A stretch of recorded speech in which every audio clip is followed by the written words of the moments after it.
A very warm welcome to today's episode of the Watch Dealers podcast, When Time is Money. Today, Dalen and I are having a conversation about both dress watches and sports watches.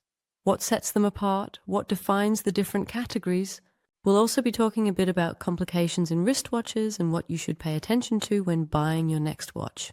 And since it's summer now, and many of you are probably going to travel, Daniel will also share his travel tips on how best to protect your fine watches when you're traveling this summer. But let's start from the beginning. So Daniel, in general terms, what different types of wristwatches are there?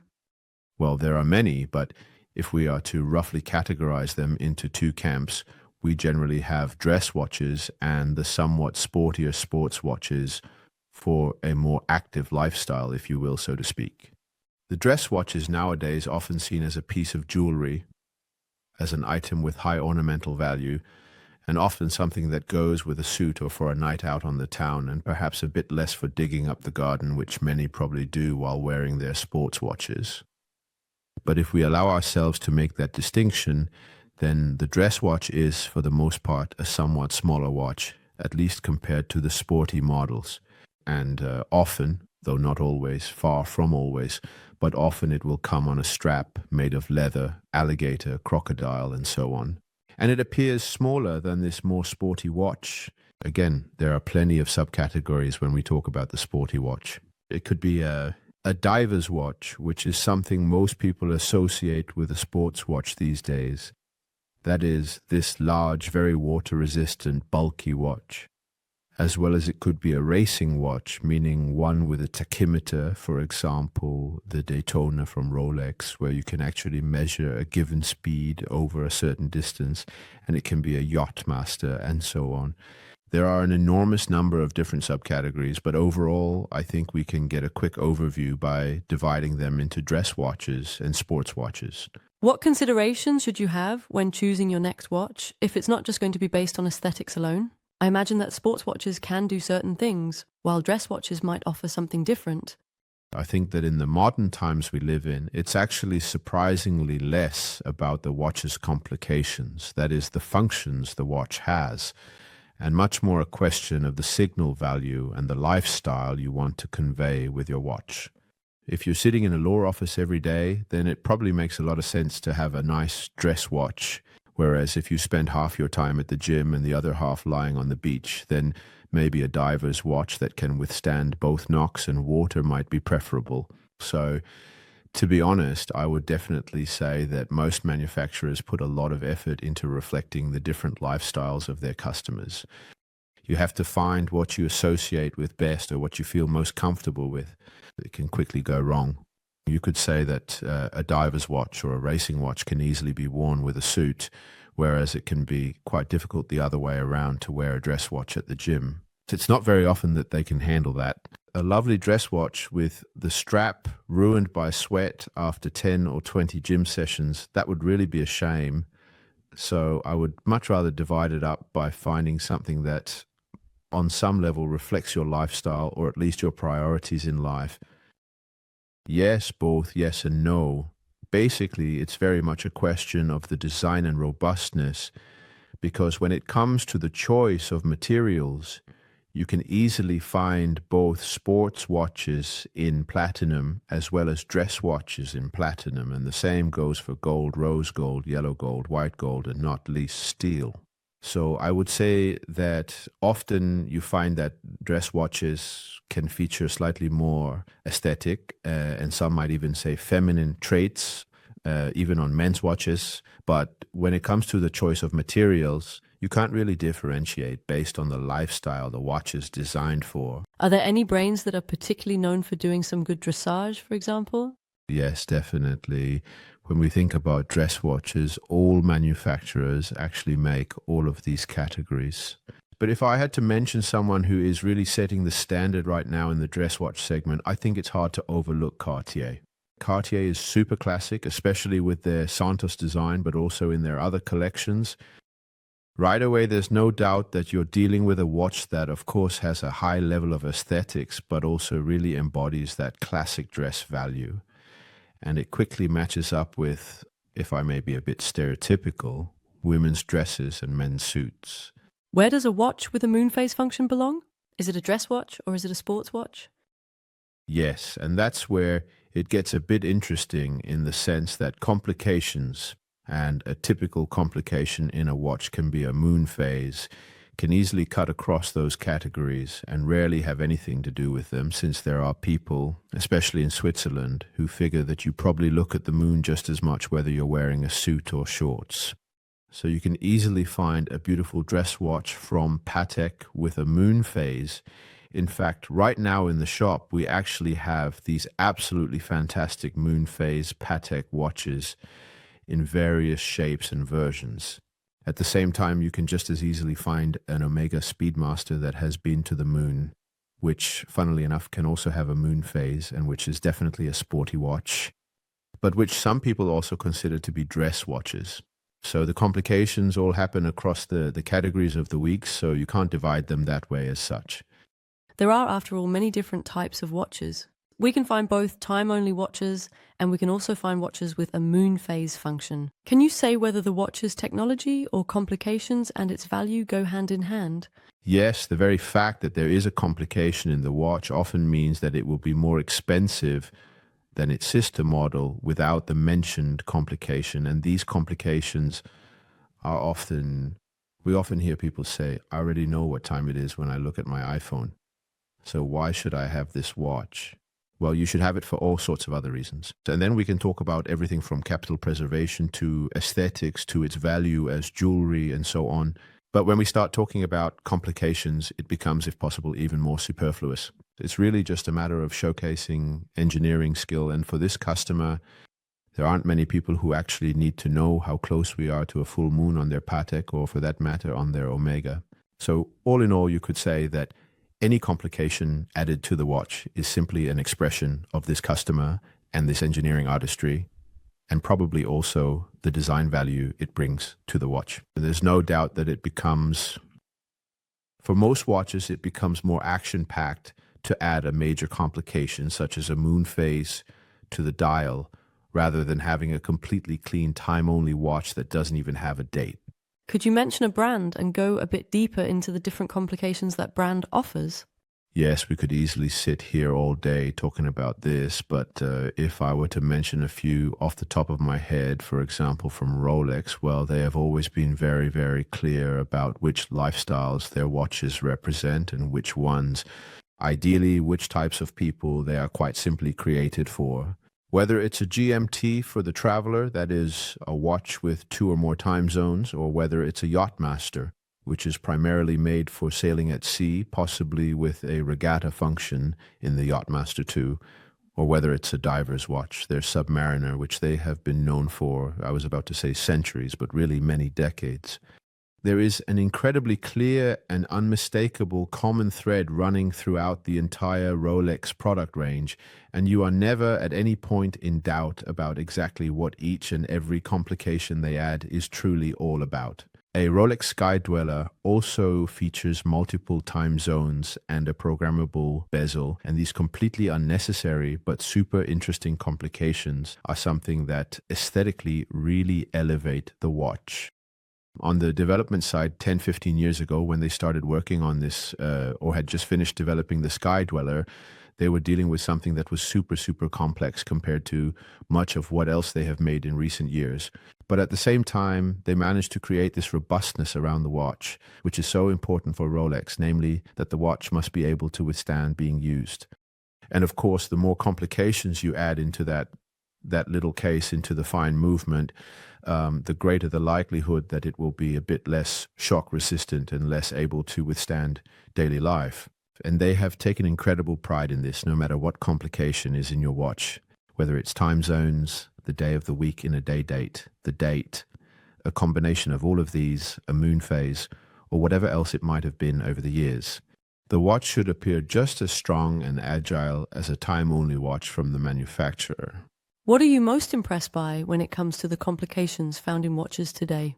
Well, the most impressive thing, and I always mention this to those who don't know much about it, is definitely the tourbillon. This tourbillon, I was about to say, cancels out, or at least compensates for, the effect of gravity in a watch. It's just common sense. a mechanical movement that's worn on the wrist and held in one direction 1 second, in another direction the next second, and then lying on the nightstand the third, well, it will tick just a tiny bit differently depending on gravity, on which way the watch is facing, how it's oriented, to put it simply. And that whole principle is eliminated in this tourbillon complication, which many brands have flirted with and worked on extensively over the years. And it is absolutely impressive. And it's also something that means a watch from, let's say, Audemars Piguet, which normally costs, let's say, 300,000 or 400,000 krona. A similar version with a tourbillon might be 5 or 10 times as expensive. And that also says something about how a single complication increases the amount of work put into the watch tenfold. I think that's super, super interesting. And on a slightly more down-to-earth level, I actually use the date function a lot during the week, and having a day of the week and a day date is definitely not a bad thing either. And I love that the Sky Dweller, if we stay in the Rolex universe, actually has this function that it really, as soon as it's set correctly, the watch knows which month it is, and that means if there are 31 days in April, the watch is aware of it. So it shows May 1st on the correct day at midnight.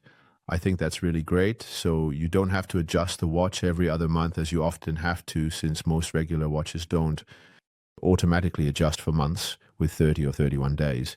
I think that's a really wonderful complication, and it's taken a huge amount of engineering work at Rolex, but it truly makes everyday life easier, not having to think about whether the watch changes from the 30th to the 31st when it really should go from the 30th to the 1st of the next month. Another good example of complications is that we've just received an Omega Seamaster Ultra Deep Planet Ocean, which apparently holds the record for diving depth. Yes, both yes and no. I think it kind of depends on which way the wind is blowing and the weather, who actually holds the record for what. But yes, the Ultra Deep goes extremely deep, and so does the Rolex Challenge. This Rolex Challenge is one of the watches I've been lucky enough to own myself. It's 50 millimeters in diameter, made of titanium, and actually quite pleasant to wear because it's so light in titanium, despite having this extremely oversized dimension that 50 millimeters is. Normally people say that 41, 44 millimeters are large watches, so 50 is absolutely huge. And the same goes for the Ultra Deep as well. It's also a watch. That's Omega's counterpart to the very same thing. An absolutely fantastic watch. What fascinates me about these particular dive watches, which have this extreme water resistance, is actually that the complication lies much more in the resistance than in a moving function within the movement. It's about constructing the case to be so tightly sealed, possibly with helium valves and sapphire crystals that are 5 or even 10 millimeters thick. These combinations of materials make it possible for the watch to actually succeed and withstand nature where it is most hostile, at the bottom of the Mariana Trench. I think that's incredibly, incredibly impressive. And it's not a complication you deal with on a daily basis because it doesn't have the visual aspect like a moon phase that ticks and needs to be adjusted, or a date that has to be correct, and so on. It's more of a passive feature in the watch. But still, almost the entire DNA of the watch lies in that passive complication. Some might even say it's bold to call it a complication, but I certainly do, because it's one of the things that makes the watch most complicated. It's about being able to achieve this extreme resistance under these extreme pressure conditions. So I'm very fascinated by that. And now I'm also a big guy myself and can wear these large watches. And that's definitely one of the things that excites the boy inside me the most. It's this extreme water resistance in many of these models from both Rolex and Omega, and indeed also from other manufacturers. Can you actually say something about which brands excel in each watch complication? Yes, well, you can at least say that should I, I think Rolex and Omega are particularly good at covering all the bases because they represent all these different lifestyles in their pilot watches, their GMTs, their travel watches, their dive watches, their dress watches, whether it's the Yachtmaster, the Datejust in the classic category, and in Omega's case, the Speedmaster for both moon missions and racing, as well as their Ultra Deep, the regular Planet Ocean, and the standard Seamaster series, where they also have hundreds of classic watches. They really cover the whole spectrum, but if I had to mention someone who is known for something specific, well then, I would probably always say that nowadays there really isn't a watch more easily recognizable than a Rolex Submariner, which, as the name suggests, is made for diving out of the water down to 300 meters these days. That must kind of embody the essence of modern Rolex. And if I were to choose something from Omega, even though we're super fascinated by the Ultra Deep, the Speedmaster is probably also the modern Omega watch that most people first think of as representing the Omega brand itself. If it's Breitling, then it's probably a Navitimer World. That's the quintessential classic oversized Breitling design. At IVC, it will probably always be the Engineer. For Panerai, for many people, it would probably be something from the Submersible line. And we could go on like this all the way around. I definitely think that their identity primarily lies in a single series. It could be Audemars Piguet's Royal Oak, or it could be Patek Philippe, which, if you ask the company, is actually much more focused on the Calatrava. But if you ask the public, it's really their Nautilus and Aquanaut models that carry their identity among ordinary people. So yes, there are definitely some flagships, but these big companies are really good at covering the entire spectrum, so you can have your dress watch without a moon phase or another complication, and you can also have your sports watch from the same manufacturer. They've been smart enough to cover all the bases. Do you have a go-to complication yourself when you're getting a new watch? I mean, are you more in love with one of the features than the others? Yeah, that's a good question. Do I have a go-to complication? It's probably also because I've been so involved in this world for so long, it's probably much more a question of which brand I'm into at that moment. What does my budget tell me? And within those limits, what makes the most sense? But if I had to highlight something, then I guess I'm once again leaning towards this slightly more passive function or performance, which is found in the complication related to water resistance. So I'm also wearing a diver's watch today, and it's a Rolex Submariner in gold. And I have a weakness for those super robust watches, the ones that can actually withstand being worn on the wrist for a whole lifetime. And that's especially true for the diver's watches.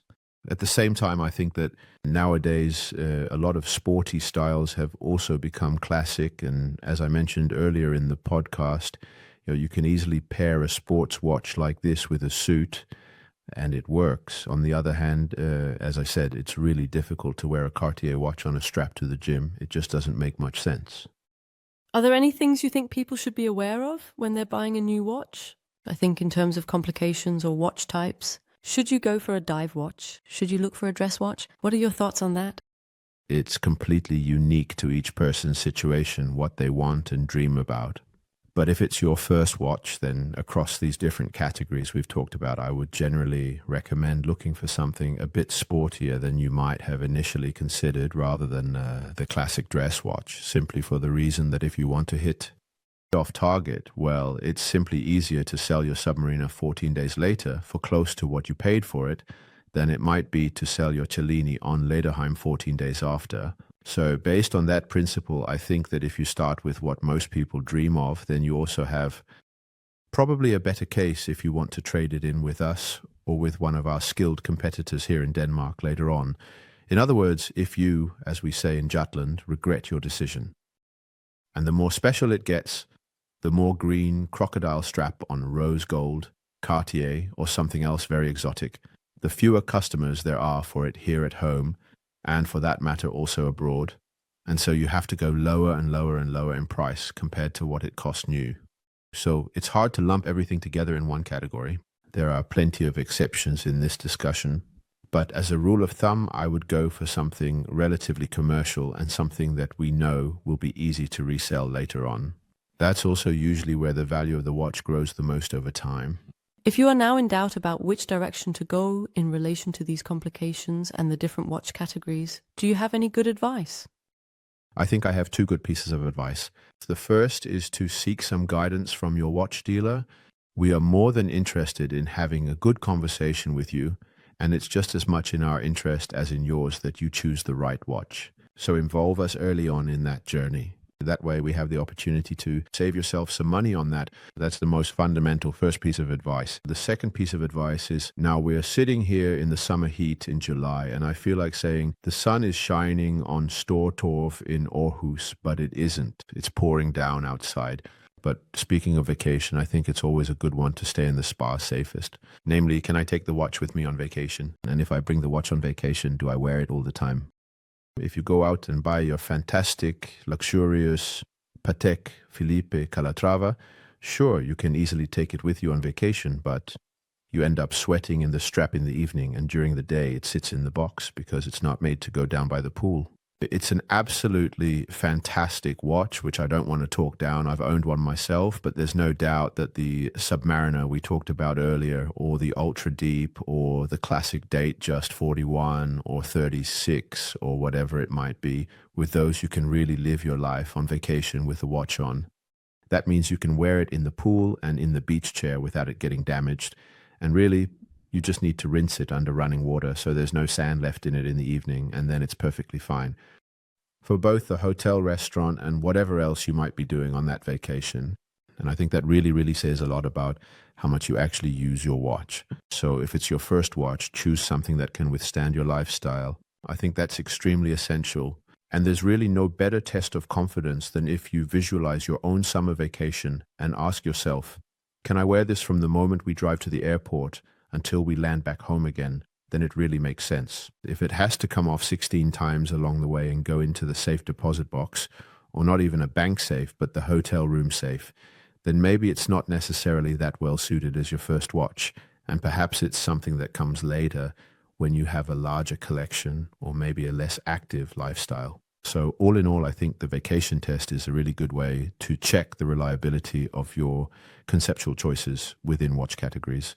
And speaking of vacations, we're now in the summer when a lot of people are heading off on their summer holidays.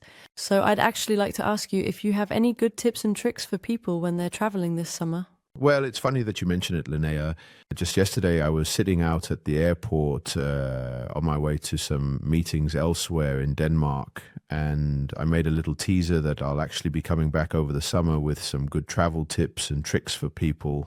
The very first thing is, if you have a slightly more delicate dress watch or a watch made of precious metal and you're forced to take it off at the metal detector, be careful not to just put the watch in those trays.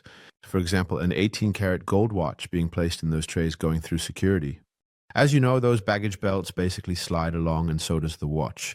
And there is a lot of friction. In my opinion, there's more friction in that baggage tray if it gets pushed through there for 30 seconds than if I wore the watch every day for half a year. Well, it comes out full of hairlines on the other side of that hill there.